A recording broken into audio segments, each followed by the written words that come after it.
Bueno, seguimos grabando. La siguiente parte de la historia entonces es esta. Vuelvo y repito, para los que me han venido siguiendo el hilo.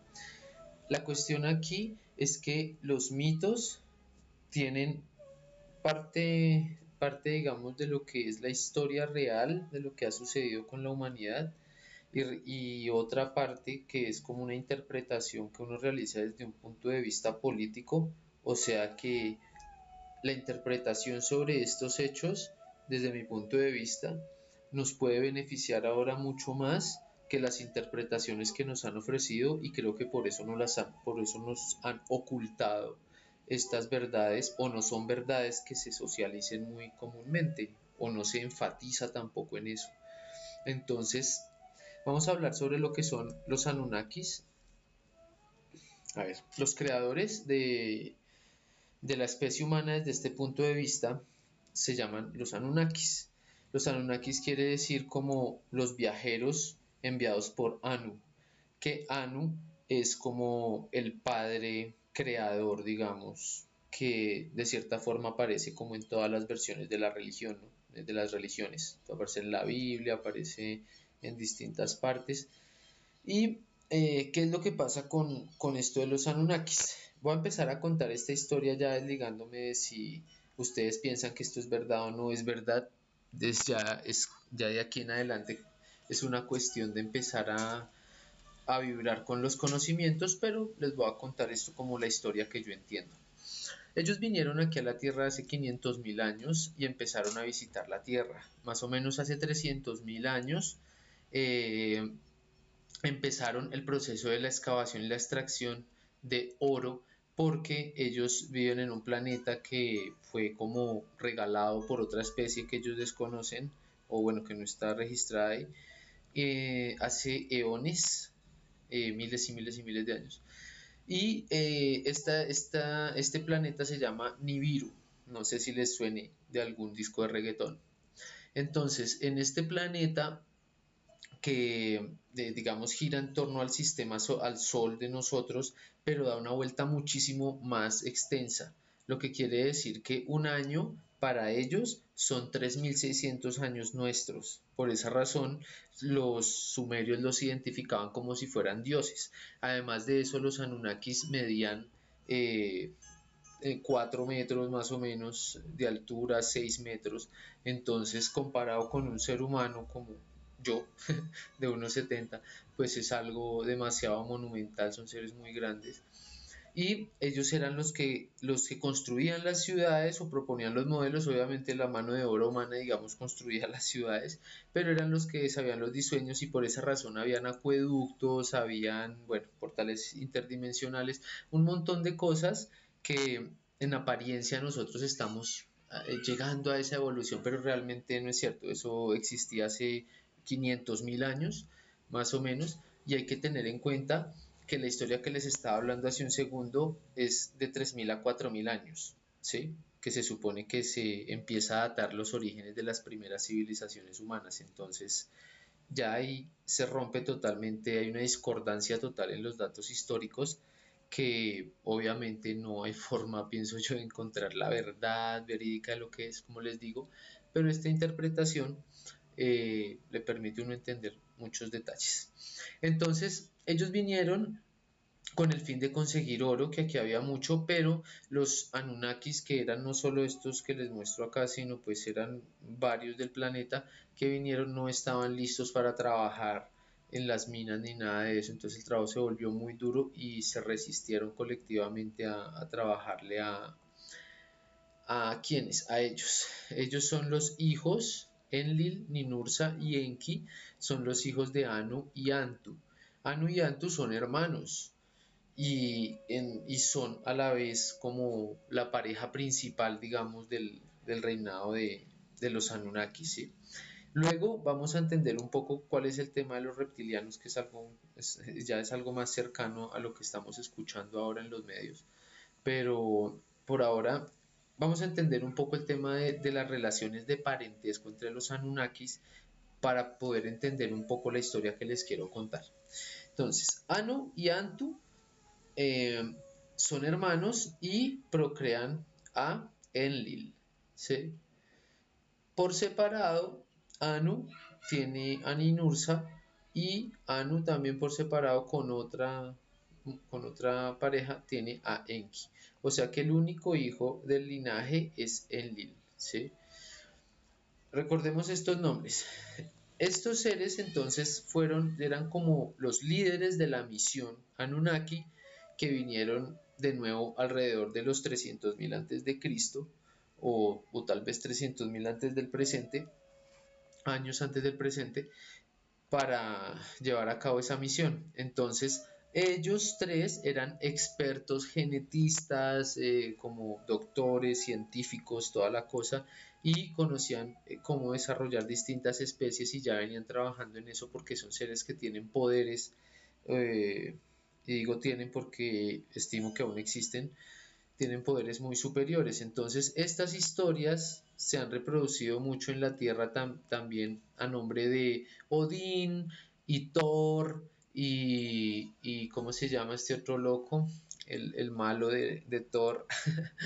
Y bueno, la hermana incluso cuando sale en Thor Ragnarok.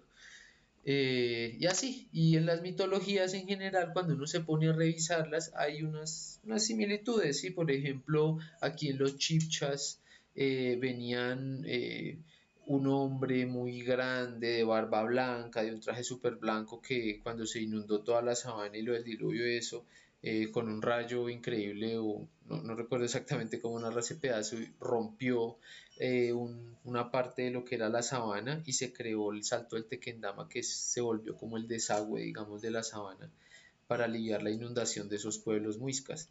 Y eso es parte de la mitología muisca. Entonces, bueno, esto está como en muchas partes. Esto es bueno, una representación. Esto sí es lo que se ha obtenido de las tablillas Enlil, Ninursa y Enki. Vamos entonces ahora a ver cuál es el mapa de parentesco Anunnaki. Entonces yo recopilé esto de un libro que se llama El regreso de Inanna, que es ella. Entonces narra una historia increíblemente maravillosa, así de varias dimensiones y todo, o sea, muchísimo mejor que cualquier película de estas. De nuevo escrita por Zecharia Sitchin, por lo cual pues hay que tomarlo con cuidado. Entonces pasa lo siguiente. Es importante que ustedes entiendan una cosa, y es que los seres que nos crearon desde este punto de vista tienen como base de la reproducción genética la endogamia y el incesto. O sea que para ellos prima la reproducción entre hermanos y entre primos antes que reproducirse con otra especie. Y eso es algo que para nosotros se nos ha metido como si fuera una ley moral fundamental. Es algo que es un pecado ante la iglesia, es algo que según Freud es una aberración, es, mejor dicho, lo más terrible del mundo, pero son cosas que empiezan a chocar, ¿no? Empiezan a chocar con nuestras bases morales, eh, y son muy contradictorias porque es que ellos sí, digamos, desde su punto de vista, como son genetistas, saben que esa es la forma de preservar el material genético, pero en la genética que a nosotros nos han enseñado nos dicen que eso degenera la especie.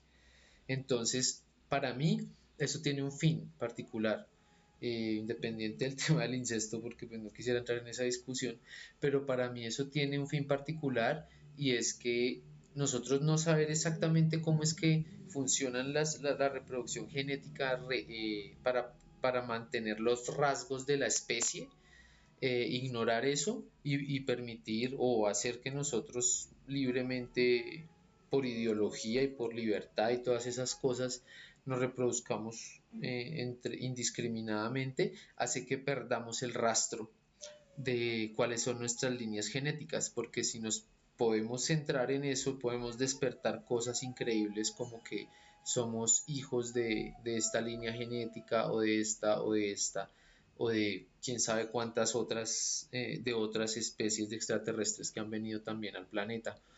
Entonces, de esto es importante lo siguiente, y voy a decir acá los nombres. Entonces, Anu y Antu, digamos que tienen a Enlil, Enlil, con otra persona que no tengo el nombre, tienen a Nadak, y Nadak se casa con Ningal, y de allí surge Inanna y Utur, que son hermanos como gemelos de cierta forma. Entonces, esta personaje nos interesa porque este es el libro de donde les voy a contar la mayoría de la información que sé ahora. Eh, ¿Qué pasa con Enki? Esta parte es importante porque Enki lo que hace es que él era un benefactor de la especie humana según esta leyenda, ¿sí? Más que Enlil. Enlil quería manipular simplemente a la especie humana, creó muchas catástrofes para tratar de reducir la población, o sea, este tema de la exterminación de la especie humana no es nuevo, porque es que los que nos han dominado desde hace 300.000 años vienen ejerciendo este poder sobre nosotros, entonces cada vez que crece mucho la población nos eliminan y así siguen extrayendo nuestra energía. Entonces Enki era un protector de nosotros y una forma de lograr esto o de poder asegurar esto fue estableciendo un matrimonio con una princesa, una reina, digamos, un reino del inframundo que es el reino de los dragones. Cuando los Anunnaki llegaron hace 500.000 años, ya existían dos especies viviendo acá debajo de la tierra que son como, me parece a mí, propias de acá, porque no se sabe hace cuántos eones estaban acá, pero viven debajo de la tierra, que es la especie de la serpiente y la especie del dragón, ¿sí? Entonces, estoy hablando de seres con cabeza de serpiente y otros seres también como antropomorfos entre dragón y ser humano. Bueno.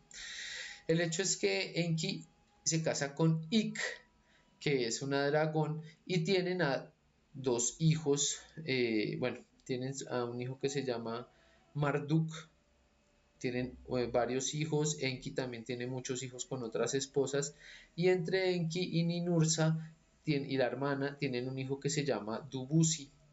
Entonces, él era como el débil de los hermanos y Marduk era el más fuerte de los hermanos. Entonces Inanna contrajo matrimonio con Dubusi para poder pues, seguir reproduciendo la especie y en una de las hazañas, digamos, Marduk le tenía fastidio, molestia a Dubusi y encontró la forma de asesinarlo. Y allí empieza entonces una suerte de, digamos, de guerra entre Inanna y Marduk, donde pasan muchas cosas que ya les voy a contar en el siguiente video.